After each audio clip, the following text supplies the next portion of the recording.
and welcome back to Obsessive Prepper AZ. Today we are on our 4th week of our 10 buck a week challenge. And if you're new and you haven't been in on this series, what we are doing is a challenge of how we're going to up our preps for $10 a week. That's right, $10 a week. And I'm starting from the ground up. So if nobody's ever prepped before and you want to build a food storage up and you don't know exactly how quite to do it, I'm giving you an example on how you can build your food storage on 10 bucks a week. And this is weeks 1, 2, and 3 sitting back here. I'm working on week 4. The reason why my family preps is for any situation and mostly for day-to-day reasons. We have just recently, we went through a whole ordeal in our family where we had to use our food storage. And without our preps, it would have been pretty bad. And it was pretty bad. But with our food preps, it helped us out greatly. And we get people that comment about preppers, homesteaders, things like that. And it's not always for a doomsday scenario. We aren't looking for something to happen down the future, down the pipe. We are looking at if anything happens. I'm talking a hurricane, an earthquake, a loss of job. You don't have income coming in. Can you feed your family? We are talking about tornadoes, flooding that is happening up in the Midwest right now. All these things happen on a day-to-day basis. Maybe they're not hitting our families at this point.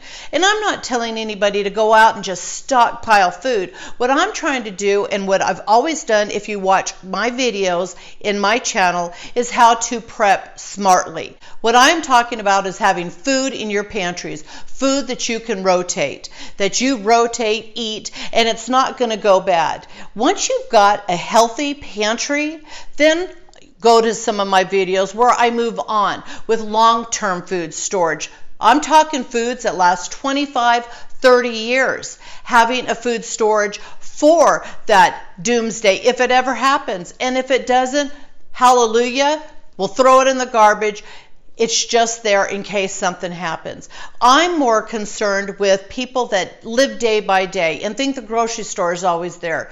You don't always have the food readily available in the grocery stores, and especially in a natural disaster where you have a hurricane come in and the grocery stores get wiped out. So what I'm trying to do is help you prep so that you don't have to run to the stores. You know you have enough food that you can take care of your family for a week, 2 weeks, a month, and even further if you keep going on with your preps.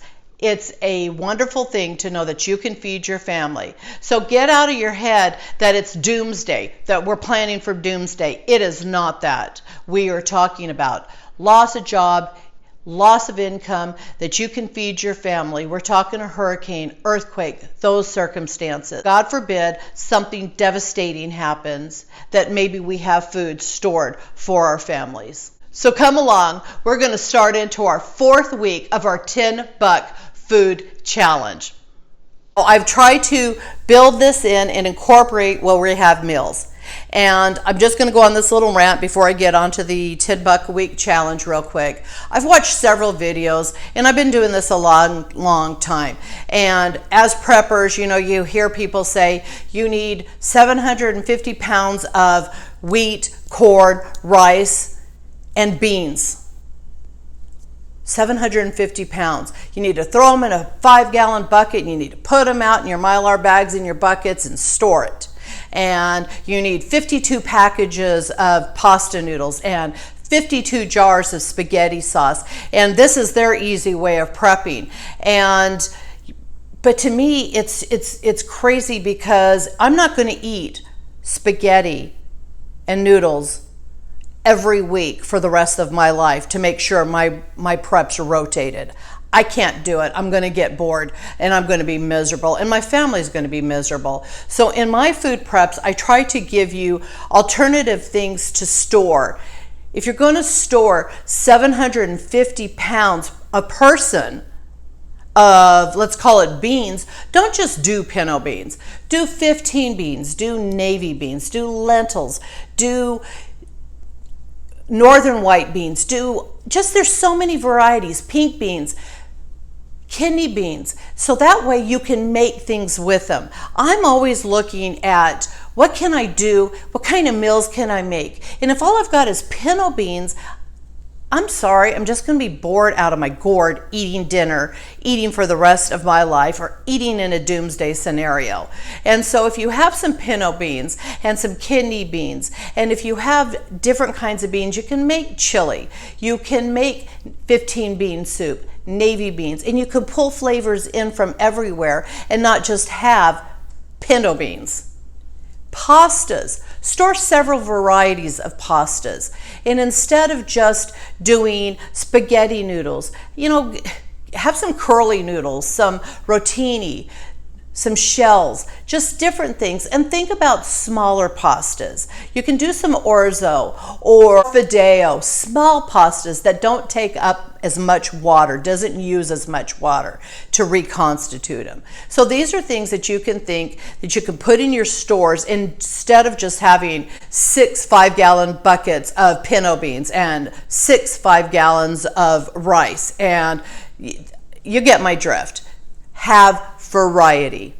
So if you have those buckets, and let's say you have a 5-gallon bucket and you're wanting to store in that 5-gallon bucket, do smaller Mylar bags and have that variety.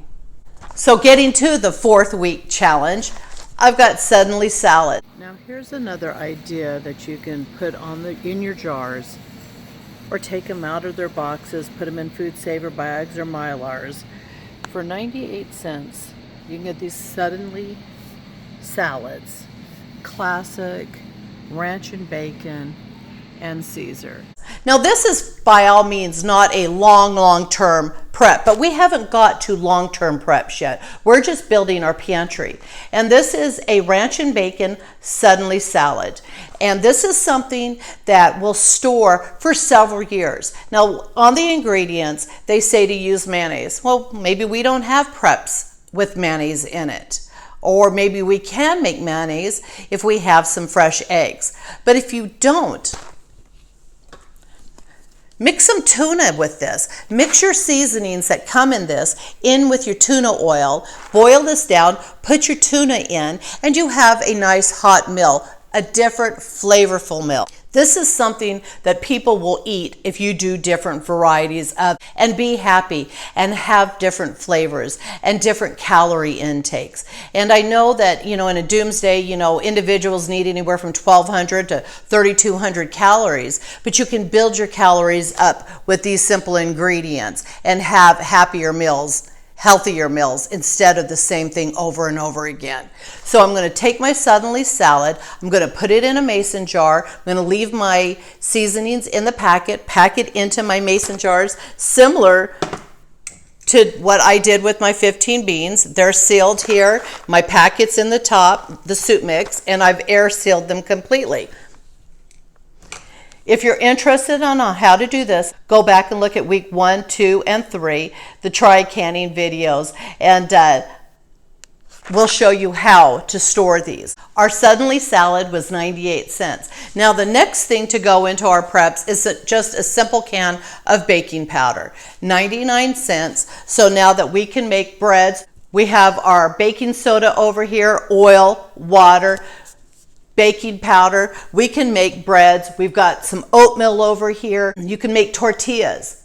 You can make all sorts of things with these products. So we've got this in our preps now. So getting back to the conversation of having different things instead of having just beans or just rice. Rice, you can store a lot and it can feed a lot. And I'm telling you, I have a ton of rice stored. But other alternatives to rice is quinoa. If you make quinoa, you've got more protein in quinoa than rice. You have just as much calories, give or take, but you have more protein in quinoa. And also, to be able to get quinoa reconstituted, you're talking smaller amounts, so you're not using as much water. We have almost 2 pounds of quinoa here. It's $2.66, and I'm going to put this in a mason jar, suck the air out, and put this in my food storage. Quinoa you can do so many different things. I compare quinoa to like a rice-a-roni. You put it in a pan with some olive oil or butter, you brown it, toast it, you put some water into it, put a lid on it, boil it down. It's real similar to like rice, but you're getting more protein than rice. So the next item I have here is milk, dried milk. This was $2.30. It is not a whole lot. The cost of instant dried milk anymore is getting expensive. And this, I just wanted to have some in my preps. I'm going to put this in mason jars also. And this is something that if you are making breads or making a noodle dish that needs some milk, you can get a teaspoon, couple teaspoons of this out with some water, and you've got some milk. So we're going to go ahead and get this packed into our jars. Now, building on our potatoes, we have our hash brown potatoes back here. I did a dehydrating video if you want to see that. The difference between frozen or buying pre-made dehydrated hash brown potatoes. And also I went to Winco. What a neat store. You can pick up all sorts of ingredients in the bulk section for your food preps. Put it in mason jars. They have refried beans. They have TVP meats. They have bacon bits. There's all sorts of things. You can purchase their soup mixes so that you can add this to your prep, so that you can add some soup mixes, the dried soup mixes, like French onion or vegetable to your meals. This is something that we're only on $10 a week, so we're building this up, but I just wanted to show you what Winco had. So if you don't have the availability to purchase in bulk like that, still buy the boxes and things, just break it down, put it in your mason jars, your FoodSaver bags, Mylar, whatever works for you. So being at Winco, I went ahead and purchased sliced potatoes, dried sliced potatoes. And I am picking up 1 pound of sliced potatoes. So I'm going ahead and put this into mason jars. And what can we do with dried potatoes? They store forever as long as they don't have the oils. We can reconstitute them in casseroles, which are awesome. And I know everyone's ate a gratin kind of potato like this. Or you can throw a handful of these into a soup mix and make a stew or soup with your potatoes. So just another form of potatoes. Lastly, we have a can of tuna and another package of mix here. Now this is Alfredo mix. Now the tuna, the reason why I want the tuna is I constantly add this to my preps. Make tuna sandwiches. It's something we all eat a lot of. Maybe some of you out there don't eat tuna. I'm just saying in general, a lot of people eat tuna. And so we are building up our protein here. But not only do we have protein here, but with our quinoa, we have protein. We can add quinoa and make salads. So if you grow a garden, you have some field greens, you can make a quinoa salad with your greens and tomatoes, bell peppers, and it comes out yummy. Our Alfredo mix is going to go with our spaghetti noodles over here so that we can have an Alfredo dinner instead of a spaghetti dinner with tomato sauce. So these are items, they're not going to store as long, but you can definitely put these in your stores and rotate them. You can get a good 3 years from a product like this. So this is good to have in. You could also even coil this up if you wanted to, put it in your mason. You need some milk, you need some butter, but you don't have to have the butter. You could use an olive oil instead of a butter. You have your dried milk back here, or you have your cans of evaporated milk. So building up our preps, that's a good thing. By having all these little extra added things in our preps, then we can make great meals. By having our flours, we can make Navajo tacos, tortillas, and all those beans that we've got stored out in our preps, we can reconstitute them and we can mash them down to make refried beans. We can make little Navajo tacos. We can make burritos from them. There's all sorts of things that we can make now by having our baking soda, our flours. All these ingredients work together so that we have an awesome prepped pantry. So I hope you enjoyed this video. If you did, please subscribe. And if you want to be notified for future videos, ring the bell. Have a blessed day.